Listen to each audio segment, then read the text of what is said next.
Boa noite, meu povo, tudo certo? Bom, mais uma live. Esse tema eu acredito que seja bem interessante, mediante tudo que está acontecendo no mundo, né? A gente agora está vendo a eleição norte-americana, está tendo daqui a 10 dias mais ou menos as eleições municipais aqui da cidade e das outras cidades do estado. E daqui a 2 anos vamos ter as eleições para presidente aqui no Brasil, né? Então o título dessa live é qual a importância da democracia? E o convidado vai ser Alexandre Santos. Ele é engenheiro, escritor, ex-presidente da União Brasileira de Escritores, presidente do Clube de Engenharia de Pernambuco, coordenador nacional da Câmara Brasileira de Desenvolvimento Cultural, membro da Academia Pernambucana de Engenharia e da Academia de Letras e Artes do Nordeste. Então o homem tem currículo para dar e vender, né? E esse papo vai ser interessante porque a gente vai ver se a democracia que nós temos é boa, se não é, se serve para planos futuros, se precisa de alteração, entre outras coisas mais. Deixa eu verificar se ele está online para a gente já fazer o convite para ele. Por enquanto ainda não. Então vamos aguardar a presença do homem para saber disso. Já estamos online aqui com o Wilson. Forte abraço, Wilson. Com Ana, minha esposa, com Fernanda, candidata vereadora lá de Olinda, do PCdoB. Lua está aí também, Lua Vilma. Fernanda Francine, falamos de você hoje, Francine, lá na aula de manhã. Por isso que eu postei aquela foto para mostrar a saudade que as meninas estão de você lá. E é isso, então vamos debater e conversar com o nosso grande Davi Ascioli, nosso amigo comunista. Já chegou na área. Pense no homem comunista. Pronto, Alexandre já está na área, vamos convidar aqui o Alexandre. Tem alguém aqui falando, oi tio, eu acho que é para Alexandre, que é para mim não, porque eu não tenho sobrinho já velho, nem sobrinha velha, meu sobrinho tudo é tudo pequenininho, 5 anos, que eu sou um cara novo ainda. Saudações, mestre Alexandre, tudo certo com você? Tudo bom, Ernesto? Melhor agora em sua presença, como é que nós estamos? Interessante é o seguinte, é que é a primeira vez, quer dizer, eu não tenho...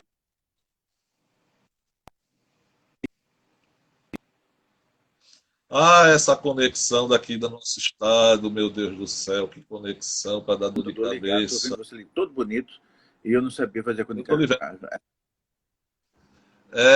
Ainda Meu bem amigo que eu estou Alexandre, no celular. Tudo bom? tudo em ordem, graças a Deus. Primeiramente, queria lhe agradecer muito pela oportunidade de falar com você nessa live, tá? Nosso humilde projeto Pernambuco Filosófico, onde a gente só traz pessoas que têm algo a falar e algo a ensinar. E hoje nós vamos aprender com sua sabedoria, com seu Obrigado, conhecimento. muito Então obrigado. é somente as perguntas e recebendo as aulas. De antemão lhe digo que a gente tem uns 3 comunistas aqui assistindo a live, viu? De Interessante, antemão já lhe... o interessante, Ernesto, é que eu por aquelas razões da vida, eu participo de alguns grupos, tenho muitos amigos, graças a Deus. E entre os meus amigos, existem amigos também que são conservadores, né? E me colocaram lá numa lista, nessas listas de WhatsApp, e eu fiquei impressionado o nível de intolerância das pessoas. É como se pensar Exato, diferente fosse um crime. E aí, no final, exato. mais uma vez, eu fui acusado de ser comuna, de ser petralha, de ser tudo que não presta. E o fato é que com essa diabo dessa eleição nos Estados Unidos, eles estão começando a ficar temerosos, né? Porque eles não sabem exatamente se o mito deles é o mito que vai vencer a eleição, enfim. Mas fico muito feliz de saber que nós estamos aqui em companhia tão agradável que são os comunistas. Gosto muito deles. Por exemplo, quem está online agora aqui, a Fernanda, ela é candidata a vereadora lá em Olinda, pelo Ah, que bom. PCdoB. Ah, que coisa boa. Ela é uma menina de alto grau de respeito e conhecimento. Vale muito a pena depois o senhor manter um contato com ela, vale muito O a pena. PCdoB é um partido muito, muito sério. É um partido que merece estar no poder. Se eu votasse em Olinda, votaria em João Paulo. E seguramente agora já teria uma candidata a vereadora para votar, seria em Fernanda. E também nós temos o Davi. O Davi também é um comunista aberto, defende o Sorilene. E o Davi, Mas o Davi também é candidato? Não, né?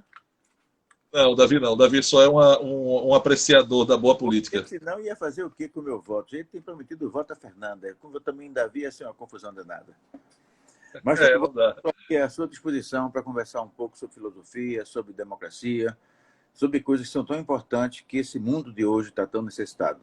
Ernesto, bom, inicialmente, eu Exato. queria parabenizar você de ter um programa tão importante no Instagram e dizer que se as pessoas tivessem a sua consciência política, a sua consciência social, esse mundo seria muito melhor. Eu fico muito orgulhoso de estar aqui com você, muito orgulhoso mesmo. Muito obrigado.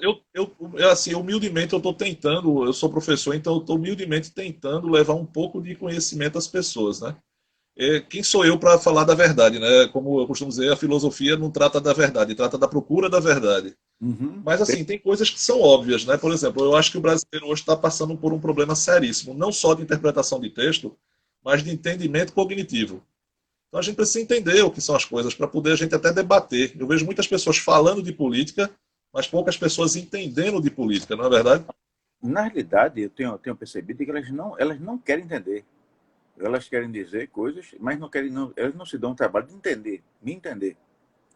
É uma coisa muito Exato. séria.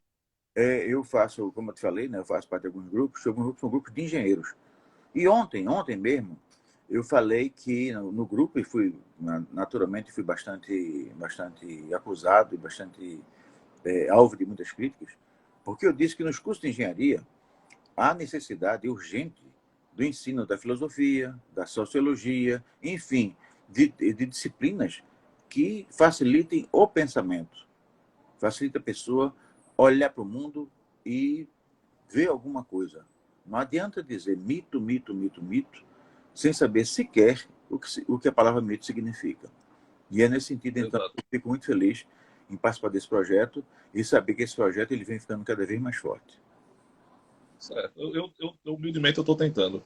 Bom, mas a primeira pergunta que eu quero fazer para ti é o seguinte: por que a gente precisa defender essa democracia que nós temos hoje? Olha, eu não diria que tem que defender a democracia que tem aí hoje. Eu não diria nem isso, certo? Eu acho que é importante ter uma democracia, mas não necessariamente essa que tem aí hoje. O primeiro ponto é, é que nós temos que saber o que é democracia. Eu acho que o ponto fundamental é esse: o que é democracia? É evidentemente que ter uma democracia, qualquer que seja ela, é melhor do que não ter democracia. Né? Então, nessa perspectiva, a gente defender essa que está aí hoje é uma coisa muito boa. Mas será que essa que está aí hoje ela satisfaz? E a pergunta a gente começa a ter respostas distintas. Você vê, por exemplo, que hoje está havendo nos Estados Unidos um grande embate de dois grupos que se gladiam e que se dizem democratas. E a rigor, nenhum dos dois grupos que de hoje nos Estados Unidos são democratas. Nenhum dos dois. Eu somente antes de entrar na questão em si da democracia, eu vou lembrar que os democratas do mundo todo, em princípio, estão torcendo pela vitória do Joe Biden, ou Joe Biden, do jeito que a pessoa quer pronunciar. Porque diz que o Trump é um ditador, que o Trump é um homem autoritário. Mas eu lembro que há 4 anos atrás, o Joe Biden, na condição de vice-presidente norte-americano, esteve no Brasil para se desculpar com a presidente Dilma Rousseff e tentar recompor relações entre os dois países, porque os Estados Unidos estavam espionando o gabinete da nossa presidente Dilma Rousseff e estavam tentando roubar, como de fato roubaram, dados do pré-sal. E ali surgiu, então, toda a trama que redundou no golpe de Estado que colocou no poder o senhor Temer, Michel Temer. Então, veja que a questão da democracia é muito relativa. Hoje, dos dois que estão disputando as eleições nos Estados Unidos, todo mundo acha que o mais democrata é o Biden, que de fato é. Compara Biden com aquela cavalgadora do Trump, o Biden é melhor. Mas isso não resolve a questão.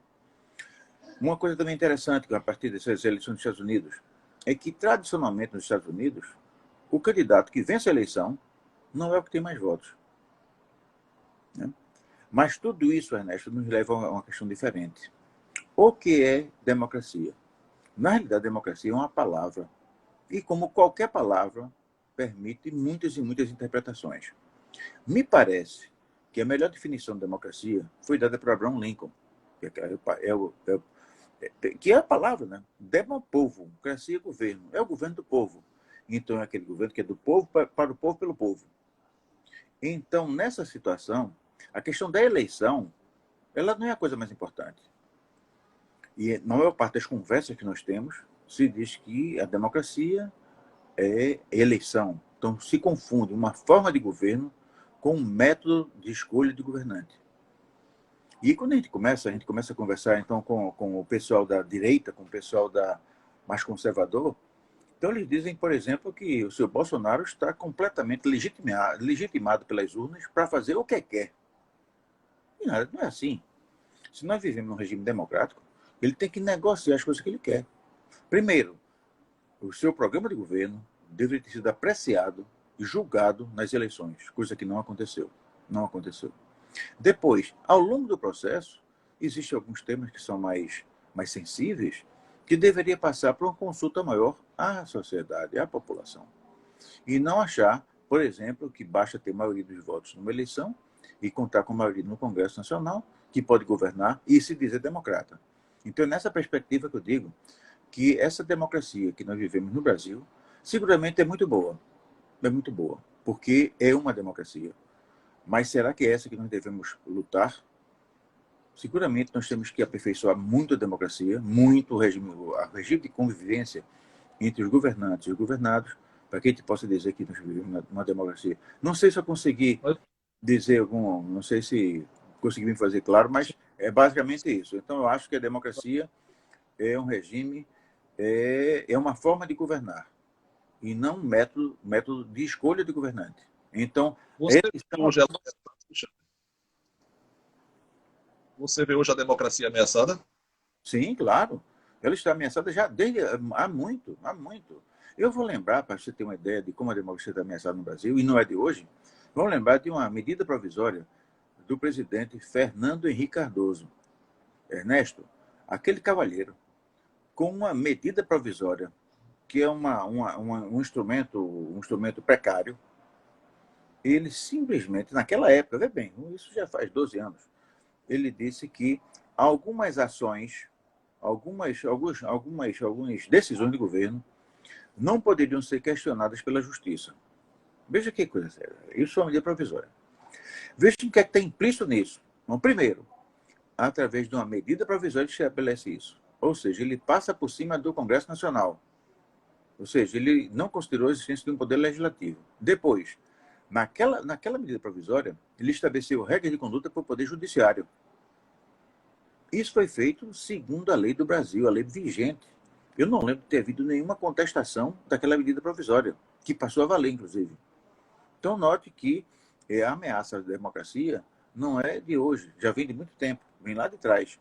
É evidentemente que os governos do PT, e quando eu digo esse governo do PT, eu não me refiro àquele PT escrito PETE, não é isso não. O governo do PT foi um governo que nós tivemos no Brasil, aqueles foram mais progressistas, né? Quer dizer, conseguiu reunir em torno de si um conjunto enorme de partidos, todos da esquerda. Havia uma oposição pela esquerda, que na época eu fazia oposição ao PT, ao governo do PT. Eu fiz oposição ao governo do presidente Lula, o pessoal do PCU, o pessoal, enfim, o pessoal do PSOL. Muita gente fez oposição pela esquerda. Mas a gente não pode desconhecer os que foram obtidos.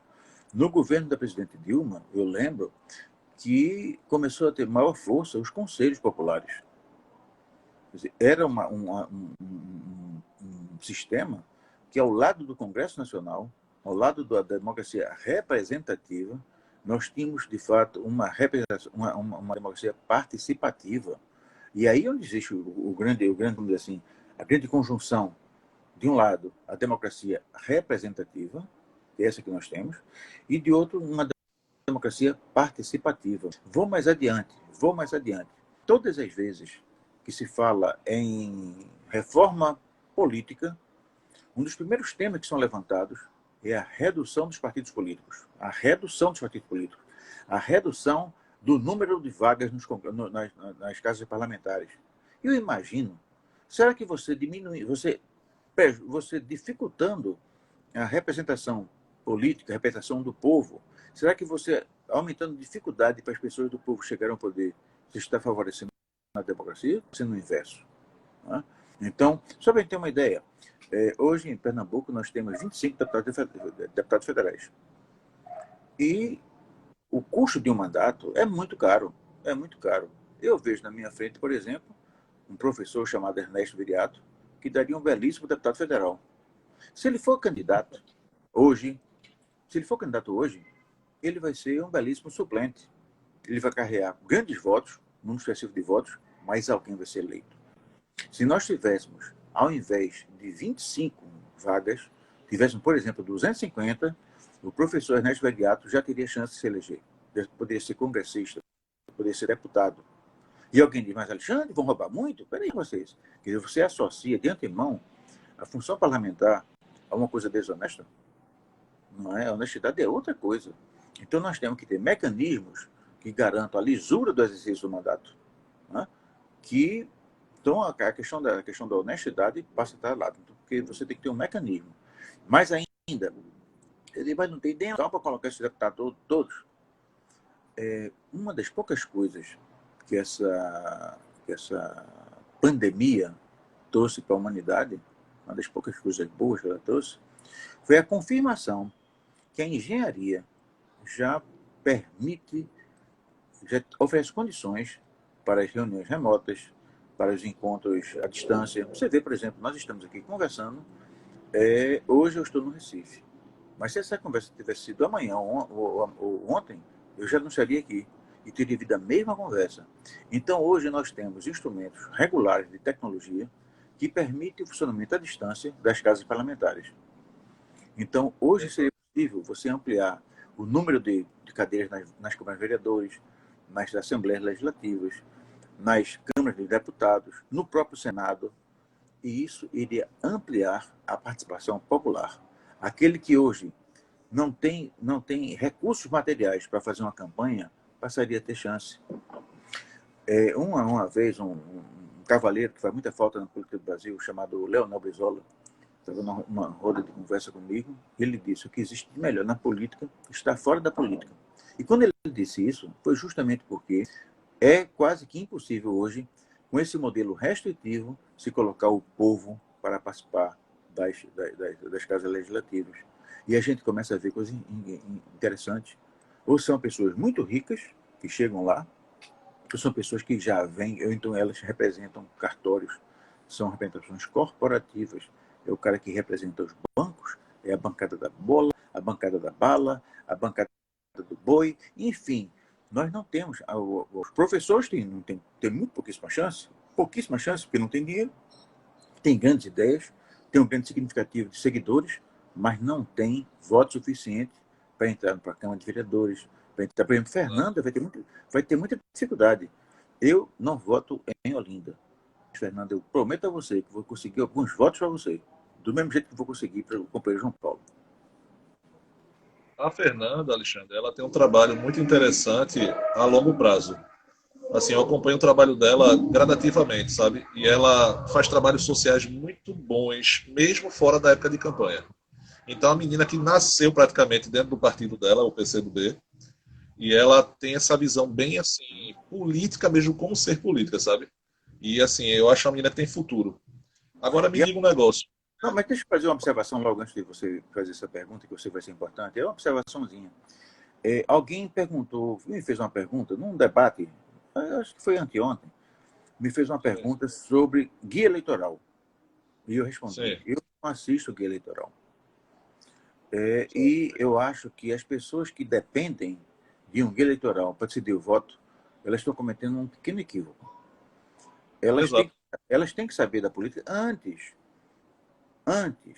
Então, por exemplo, eu não sei como é que uma pessoa com preocupação social pode votar em qualquer candidato, por melhor pessoa que seja, num candidato que está, por exemplo, num PTB, num Partido Novo, num Democratas. As pessoas podem ser boas, claro. Eu sou pessoalmente, eu sou amigo de Mendoncinha, sou amigo de Priscila, sou amigo pessoal, sou amigo do Armando Monteiro Neto. sou amigo de Jorge Coutinho, mas não vejo significado em se votar no partido dele. Porque, regularmente, todas as votações importantes do Congresso Nacional, existem partidos que se alinham na posição contra eles, não merecem ninguém. Né? Ontem eu vi uma postagem de um amigo meu de infância, que eu gosto muito dele, mas ele fez uma lambança num protesto dele, falando de progressista, falando de direito humano, mas ele fez uma salada tão grande que eu precisei intervir pelo WhatsApp e tentar dar um toque a ele, que é isso que eu acho que falta para as pessoas, o entendimento do que realmente é isso. Só para fechar essa pergunta sobre a democracia, para a gente passar para outro tema, os militares, o senhor acha que, porventura, ainda há esse risco dos militares se eles querem ainda dar o golpe e tomar o poder novamente, feito em 64 ou não? Vamos fazer um acordo, Ernesto, um acordo muito grande. Vamos estabelecer logo um primado da. O senhor não me chama de senhor e eu não lhe chamo de senhor. Você me chama de você, eu lhe chamo de você e ficamos todos nós. Somos amigos, por respeito não depende disso. Mas vamos ver. Os militares, eles. Rapaz, esses caras deviam estar dentro do quartel, eu acho. Dentro do quartel. Aí alguém dizer, mas Alexandre, você acha que o fato de ser militar proíbe dele entrar para a vida pública? Ali, enquanto militar proíbe. É mais ou menos o que ocorre com os grandes âncoras os grandes âncoras da televisão. O senhor Ratinho, o senhor Silvio Santos, esses tabacudos todos. Tem sentido, rapaz? Ou tem uma arma enorme na mão, no caso desses âncoras, né? Eles dizem qualquer coisa, tá certo? Hoje Bolsonaro é gente boa, tá certo? É um bando de pessoas sem nenhum tipo de informação, começam a balir como se fossem umas ovelhas. Ah, é muito bom, tá certo? Isso não pode. Do mesmo jeito que não pode também os militares. Não sei se você sabe, meu pai foi general do Exército. E exatamente a força que esses caras têm. É muita força. O cara comanda o Exército com 30 mil pessoas. Quem é louco de dizer para o cara desse que ele está errado? Então, militar, lugar de milico é na caserna, lugar de militar é no quartel. Se ele quiser ir para a vida política, ele se aposenta e vai para a reserva e depois entra como oficial da reserva, tá certo?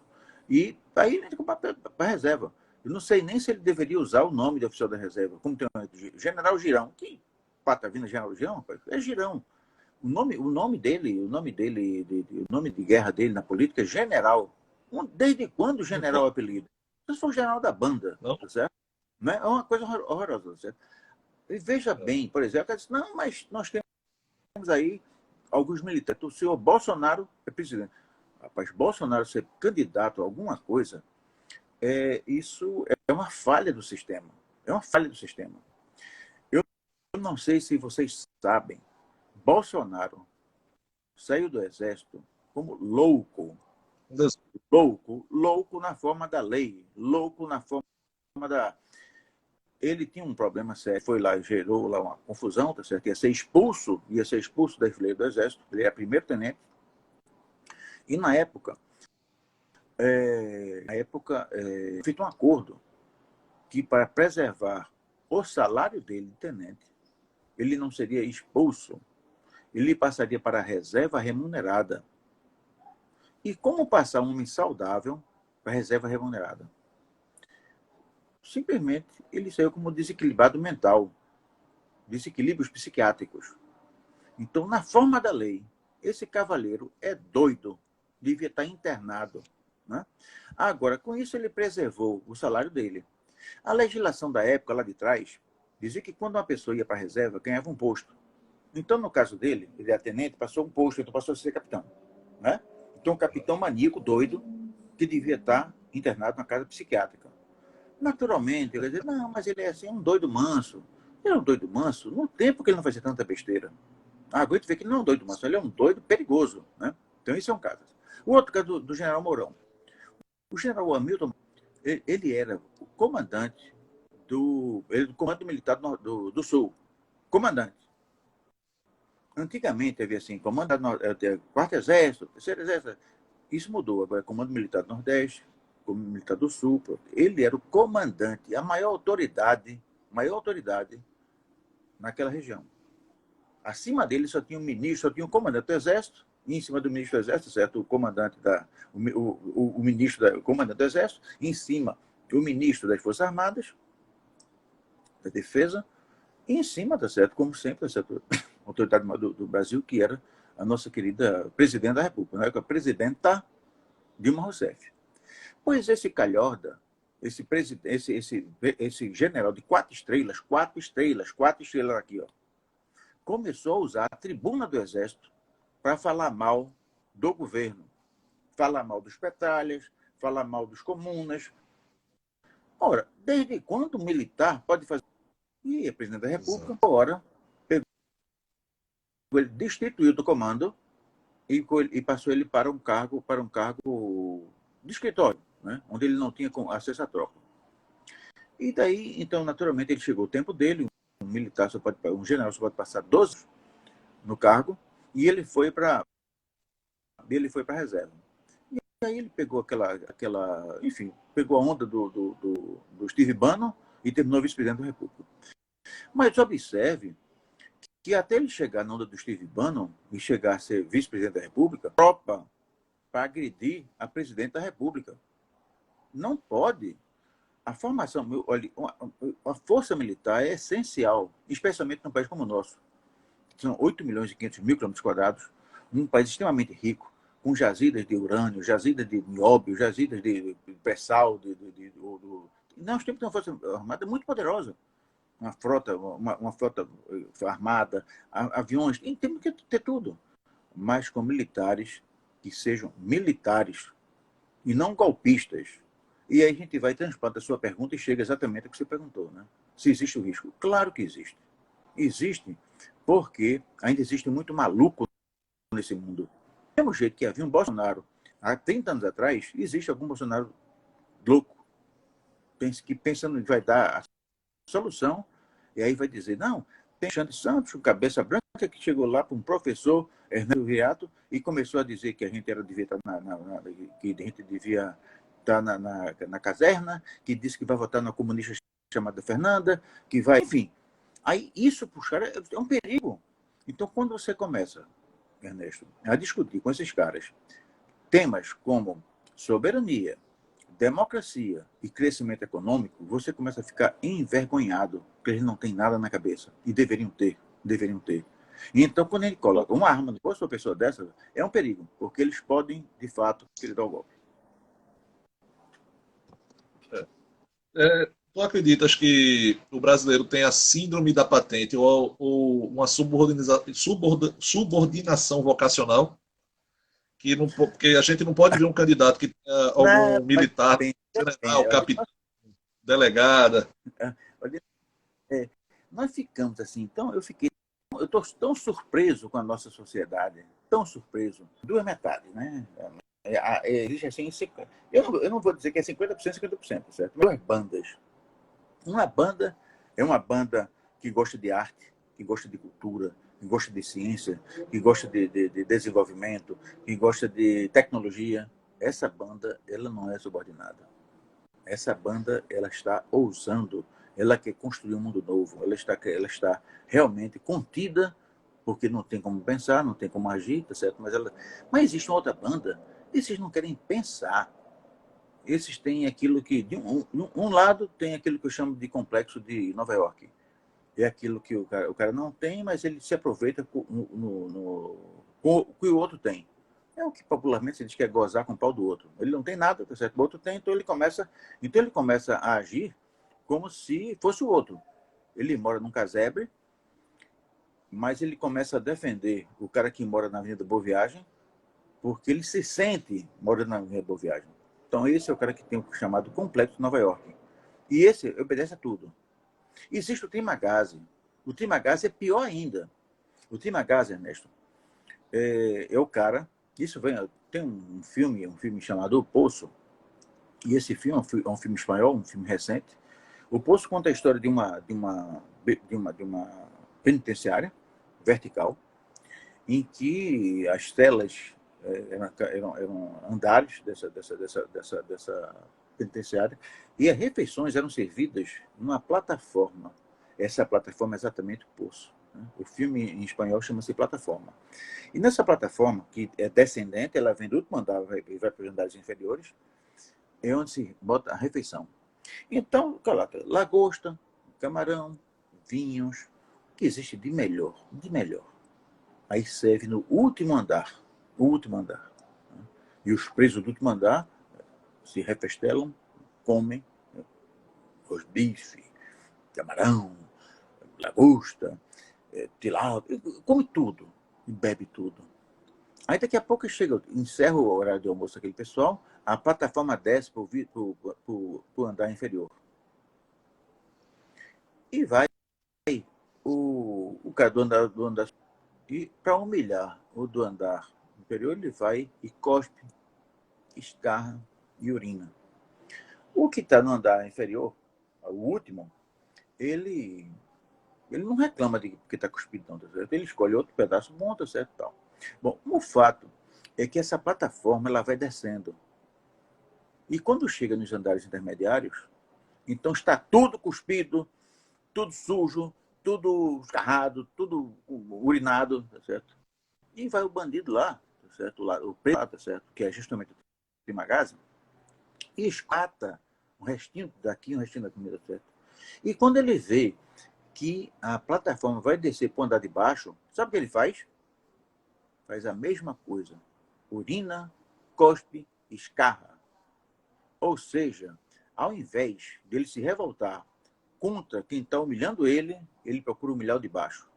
Trimagase, não esqueça esse termo. Então o que acontece é o seguinte, nós temos muitos trimagase por aí. Quer dizer, o cara, ele é um cara que está sendo humilhado, está sendo oprimido, e ao invés de ele se revoltar contra o opressor, ele desconta a sua raiva, tá certo, quem está embaixo, e passa a oprimir embaixo. E você vê muito isso aonde? Em restaurante. Preste atenção na forma como as pessoas tratam os garçons. Né? É como se o garçom não existe. É um negócio sério. É, por aí. É uma coisa. Então, então, existe um lado da sociedade, que, como eu digo, certo, é o lado mais. É o lado que consegue pensar, são os artistas, são os pensadores, são os cientistas. Esses não conseguem dizer o sim automático. O sim automático. No fundo, a sua pergunta é quem dá o sim automático. Mas existe uma outra banda da sociedade que está habituada e gosta de dar o sim automático. Porque para uns, dar o sim automático é uma demonstração de que ele faz parte do time. É o Trimagase. Para outro, é aquilo que ele faz, o libera de pensar, que também tem isso também. Também tem isso. O filósofo Maquiavel... Pode falar. Não, eu quero dizer que ele fica liberado de pensar. Ele responde, ele diz que Trump devia ser eleito, e ele diz isso, não pensou não. Alguém disse para ele vai e repete. Então, são as duas bandas que nós estamos, são duas bandas que vão se confrontar daqui a 2 anos. Segundo o filósofo Maquiavel, no século XVI, ele costuma comentar que 70%, como costumava falar, que 70% da sociedade, infelizmente, está abaixo da linha de raciocínio pleno, aquelas pessoas que seguem cegamente outras pessoas. 20% da sociedade são aquelas que conseguem pensar, raciocinar e discernir o correto. E 10% estão acima da média, que são gênios, aqueles que fazem o mundo girar. Se Maquiavel disse isso, Ernesto, quem sou eu, um simples Alexandre Santos, para contestar? Eu não sei qual foram os estudos que levaram Maquiavel a chegar a esses números, mas eu não vou contestar Maquiavel de jeito nenhum. De jeito nenhum. Ele deve ter razões. Isso foi uma metáfora no século XVI que ele fez diante do rei, né? Porque ele era perseguido pelos monarcas da época. Mas vale o tempo todo. Vale, porque, na realidade, mudou o rei, né? Mas o modo de servir ao rei não mudou muita coisa, não. Exato. A experiência é muita mesmo. Passamos para a última, mais uma pergunta, desculpe. O governo federal atual tem algo que está te agradando? Algo que está te fazendo falar assim, pô, isso aí ele acertou? Ou, infelizmente, nada? Tem. Eu acho que a melhor coisa que o governo federal fez foi não ter conseguido barrar o relógio. Então, a cada hora que passa, é uma hora menos que a gente vai ter que aturar ele. Eu acho que a melhor coisa desse governo é ele não ter conseguido afetar o tempo. Então, cada minuto que passa, é um minuto a menos que a gente vai ter que aturar esses canalhas. E vai chegar o ponto, vai chegar o dia, Ernesto, que as pessoas que servirem esse governo vão ter vergonha de dizer isso. Não, eu fui ministro. De qual governo? Se foi Bolsonaro ou se foi Temer, ele vai ter vergonha de dizer. Eu sou sincero a você. Eu tento muito, muito, muito mesmo achar algo na minha linha que esteja. Porque assim, eu não sou contra a mudança. Eu sou contra a mudança impensada. E você vê, o povo reclamava que a educação estava ruim. Eu quero saber o que é que está melhor na educação hoje. Não está. O povo Mas, reclamava da economia. A economia não está melhor. O povo mas reclamava assim, não está melhor. isso é normal, isso é normal. Olha, como eu disse aqui há poucos instantes, eu fiz oposição ao governo Lula. Eu fiz oposição pela esquerda, claro, não foi pela direita, pela esquerda. Então, porque sempre existe como melhorar, né? Como existe sempre também. Então, realmente, nós achávamos que a educação podia melhorar, mas evidentemente que a gente não tem educação. Olha, o que esse É governo complicado. está fazendo no Brasil durante essa pandemia é um crime. É um crime. É um crime. Todo dia que passa, nós vemos pessoas morrerem nas ruas. Ele se negou. Sabe O quantas que ele temos hoje pôde fazer. mortas? Não, o que o governo fez para retardar os auxílios emergenciais é de alguém que está querendo. É como o senador Roberto Requião diz: isso é eugenia. Ele quer extinguir os pobres. Ele quer melhorar a sociedade pela extinção dos pobres. E aí vão os pretos. Ele quer ver. Isso é eugenia. Não é outra razão. Nós tínhamos esse período de. Foi a melhor forma, foi o melhor período. Se a gente tivesse um presidente do tipo Lula, do tipo você, do tipo Fernanda, do tipo São Paulo, nós teríamos a chance de fazer uma coisa melhor. A chance de fazer uma coisa melhor. Criar um mundo novo, o Estado mais forte, a sociedade mais forte, as pessoas sorrindo, tá certo? Com medo da pandemia, mas tem motivo para estar. E ele fez o quê? Nos enclausurou dentro de casa, começou a colocar medo nas pessoas, começou a negar apoio, começou a forçar as pessoas a saírem de casa. Porque as pessoas se expõem nas ruas para vender uma laranja, porque não pode ficar em casa. E não pode ficar em casa porque este governinho diz que não tem dinheiro para garantir uma assistência financeira a eles, uma renda mínima. Ao mesmo tempo, ele tem dinheiro, por exemplo, para ampliar e prorrogar a renúncia fiscal para as montadoras de veículos, para a indústria automobilística. Tem ou não tem dinheiro? Tem que decidir. Pode dizer para um que não tem, dizer para outro que tem. Agora, a sociedade é desinformada. Então ele diz que não tem dinheiro para pessoas que não sabem que está dando com a outra mão dinheiro para a indústria automobilística. E Se essa é a nós função do tivéssemos. governo. Exatamente. Só que ele não sabe o que é isso. Ele não sabe o que é isso. Existe o governo Temer passou uma marcha ré no governo de Dilma Rousseff, de Lula, e implantou o liberalismo, aquela adoção da Ponte para o Futuro. Um projeto liberal que tem sido perdido, que tem sido derrotado nas urnas na eleição de Dilma Rousseff contra o Aécio Neves. Quando chegou o senhor Bolsonaro, ele aprofundou o liberalismo, com o ultraliberalismo. Não sei se vocês lembram, mas no final do governo Temer, com medo da história, Temer não colocou a reforma previdenciária. Eu imaginava que a primeira coisa que o Bolsonaro assumisse era resgatar a reforma previdenciária. Não, ele não fez isso, não. Ele fez outra. Fez outra. Muito pior, muito pior. Você vê E agora mais. mesmo o SUS, né, aquele SUS que queriam. Aquilo ali soltou a vinhetazinha e falou: vamos ver o que é que o povo vai achar da privatização do SUS. Não, e vai Aí voltar. soltou aqui, todo entrou pesado, ele deu ré dizendo que era Não, uma interpretação. não pense Mas nisso, não. Ele vai voltar com ele querer aquilo. um novo Ele vai SUS. voltar. Ele vai voltar. Deixa passar a eleição. Porque ele vai votar com aquilo, Ernesto. Não tem para onde correr, não. É que o modelo que sustenta ele não deixa. Você não acha estranho? Por exemplo, vou dizer dois ministros, Paulo Guedes e Ricardo Salles, fazem o que querem e ninguém toca nesses cavaleiros. Sabe por quê? Porque as forças que mandam nele são as forças que mandam em Bolsonaro, as mesmas. Bolsonaro, se você começar a ver o discurso de Bolsonaro ao longo da carreira dele, Sempre foi um bonachão, Bolsonaro. Tem nada a ver com a de hoje. Nada a ver. Ele ameaçou matar a Fernando Henrique Cardoso. Quando Fernando Henrique Cardoso falou em privatização. Eu vou matar esse cara. E agora o discurso do desmonte do Estado é dele. Ou seja, ele é um cara... Na realidade, é como eu disse, certo? Ele é um desequilibrado mental, devia estar preso, devia estar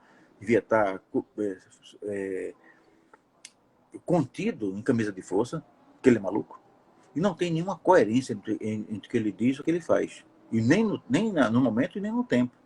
Né? É uma coisa muito grave mesmo. Não é.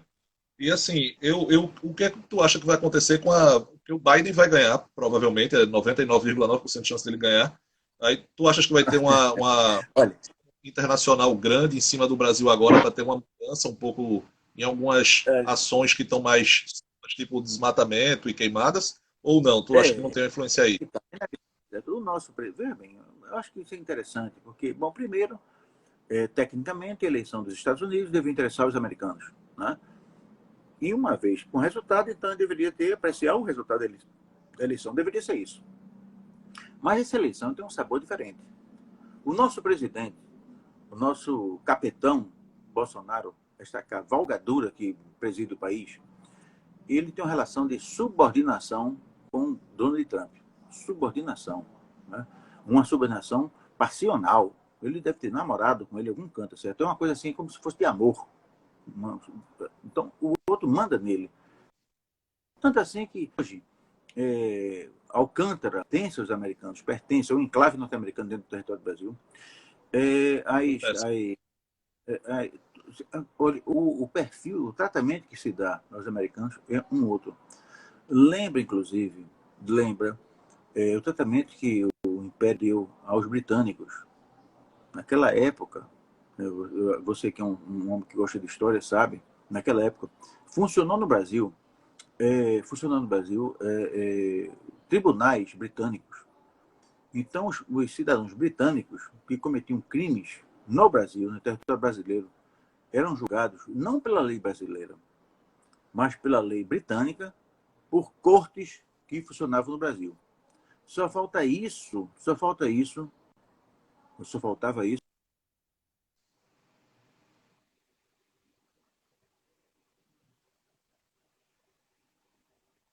colocar o Joe Biden na presidência. Deu uma corta. Que existe, mano. Não é muito melhor que o outro. São dois, um está subordinado ao capital, o capital industrial, e outro capital militar. Na realidade, eles não vão modificar. Agora, muito provavelmente, até para cumprir a promessa de campanha, o Joe Biden vai exigir algumas modificações. E a técnica usada pelos Estados Unidos para conseguir modificações não é o convencimento, não. A técnica de convencimento dele é a força. São os embargos. Então, eu não sei quanto tempo o Brasil, porque o Brasil, do seu Bolsonaro, brigou com a China. Né? A cada dia que passa, a China começa a deslocar mais, deixa de comprar mais coisas do Brasil para comprar outro canto. Certo? O segundo comprador brasileiro é a Argentina. E o Bolsonaro começou a brigar com o Bernardes. Agora vai brigar com o Joe Biden. Vai ficar com quem? Né? Então, provavelmente, o Joe Biden vai usar alguns instrumentos de força, né? Que é basicamente o que ele sabe fazer, que é os embargos. E eu não sei exatamente como é, porque se nós tivéssemos em outros tempos, eu diria que há solução. Mas com Bolsonaro não há solução. Não há solução. Né? Vou dizer, o que é que tem de solução? Eu estive em Cuba e estive na Venezuela. Não foi política, não. Fui em Cuba, fui lançar um livro, e na Venezuela fui um negócio da engenharia, eu fui lá receber um prêmio. E em Cuba, eu fiquei impressionado com a força do Brasil lá. A força do Brasil. Então, os americanos tinham um embargo, e o governo brasileiro simplesmente vendia tudo para lá. Tudo que você puder imaginar. Então, aquilo era um cofre para o brasileiro. Vendia tudo, tá certo? Era um cliente espetacular. Aí vai o seu Bolsonaro, briga com Cuba. A Cuba nem compra e nem paga o que está devendo. É natural também. Né? Aí, com a Venezuela, a mesma coisa. A Venezuela é um país que todas as grandes obras da Venezuela eram feitas por empresas brasileiras, todas elas, todas elas. E aí vai o governo brasileiro briga com o venezuelano para satisfazer o seu Trump. Agora, tanto um quanto o outro, tanto a Cuba quanto a Venezuela, tinham posições diferentes. Em Cuba, a revolução foi feita para derrubar o regime de Fulgêncio Batista. Não era questão ideológica, foi uma questão muito mais de moral. Né? E a primeira atitude de Fidel Castro foi um acordo com os Estados Unidos, que, em função da cumplicidade que ele tinha com o regime de Fulgêncio Batista, disse não. Ah, é? Não? Aí vai Cuba, redireciona a sua política externa e se aproxima da União Soviética da época. Com a Venezuela foi a mesma coisa. O Brasil começou a agredir o regime de Maduro, ele redirecionou, se aproximou da Rússia, da China e do Irã. Então, hoje, o Brasil está cada vez mais isolado. Se o presidente fosse outro, fosse mais inteligente, se o Biden quer boicotar o Brasil, ele redirecionaria para um outro canto. Eu pergunto, com o senhor Ernesto Araújo, o Brasil pode se redonde a canto nenhum. Vamos ficar isolados. Aqueles que vivem de exportação talvez passem a maus momentos.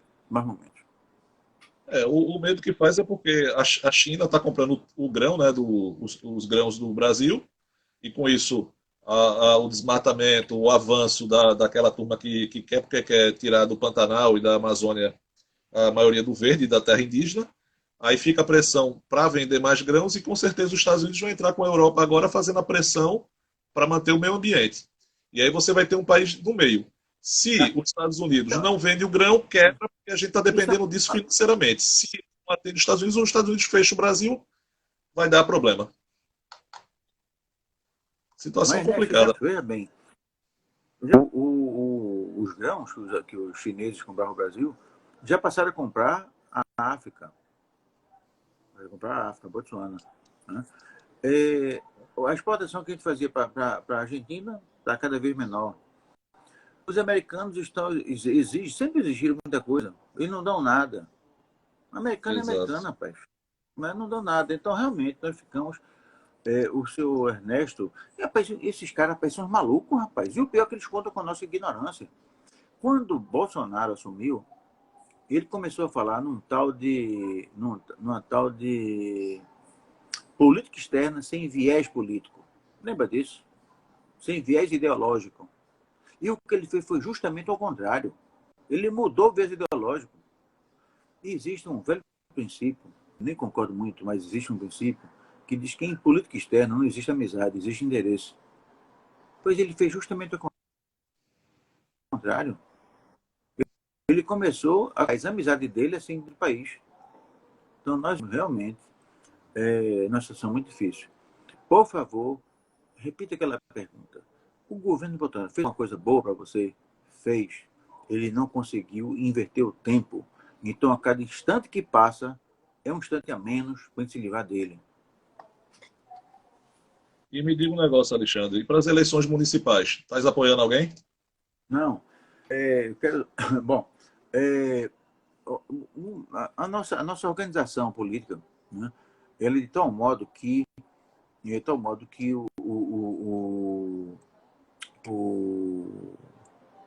os prefeitos e governadores, eles são meros gerentes. Eles não são governantes, né?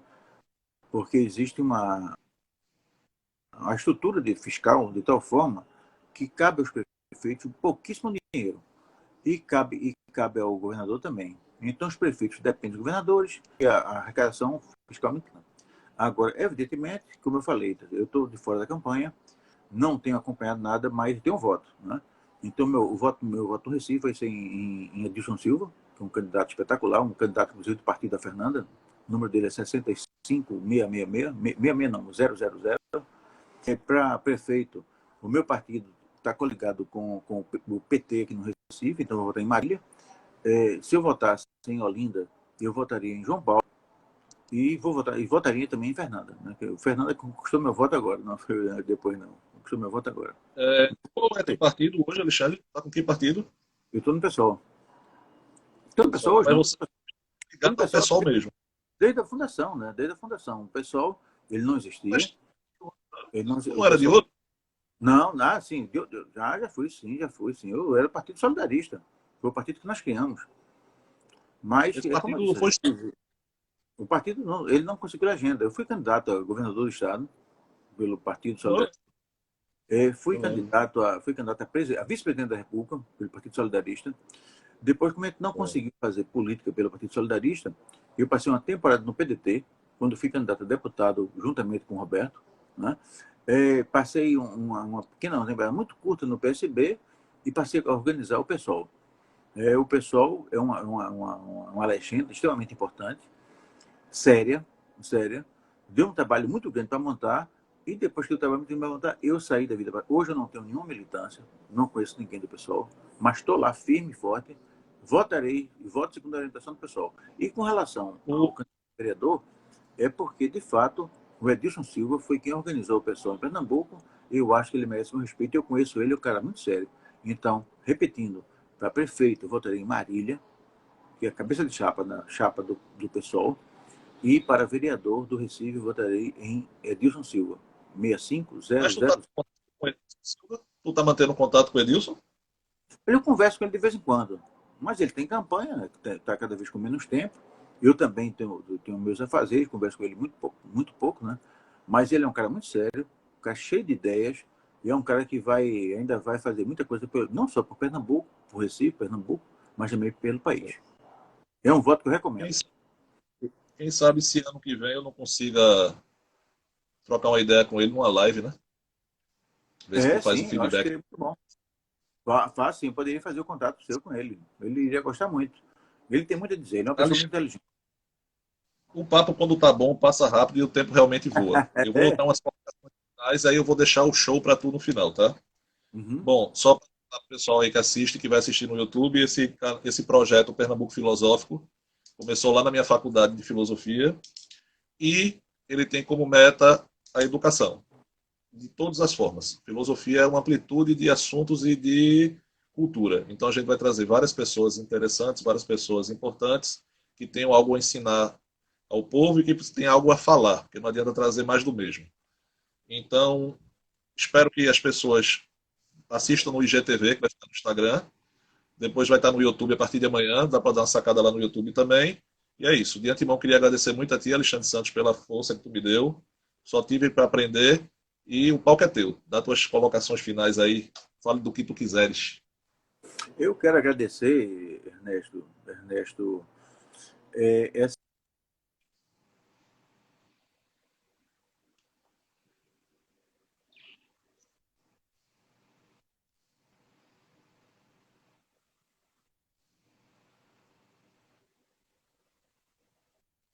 Eita, que essa conexão tá uma beleza. Participar desse projeto. Você pode contar comigo. Não tem problema de se. Não tem nenhuma dificuldade. Então, sempre que você tiver necessidade ou vontade de conversar sobre as coisas que você gosta,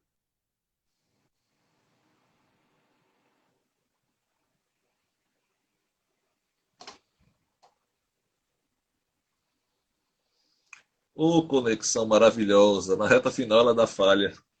Mas é assim mesmo. Esperar a conexão do Alexandre voltar para que ele possa dar as colocações finais dele e a gente escutar a mensagem.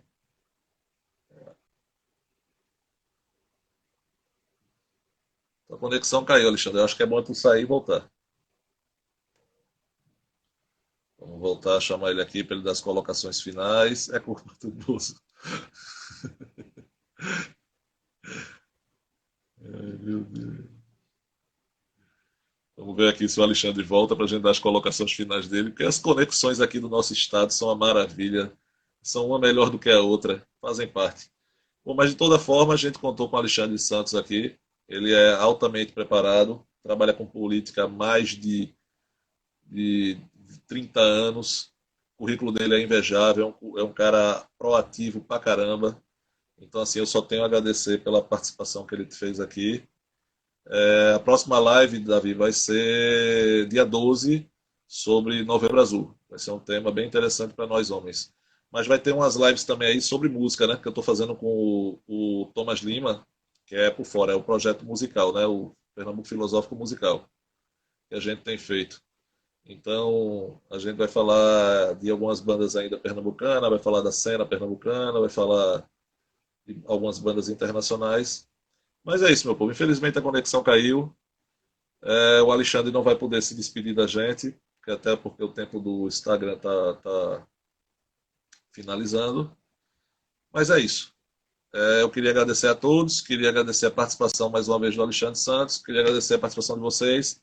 Esse vídeo vai estar no IGTV ainda agora quando encerrar e futuramente vai estar no YouTube. Certo, pessoal? Forte abraço, Davi, obrigado pela força. Fiquem na paz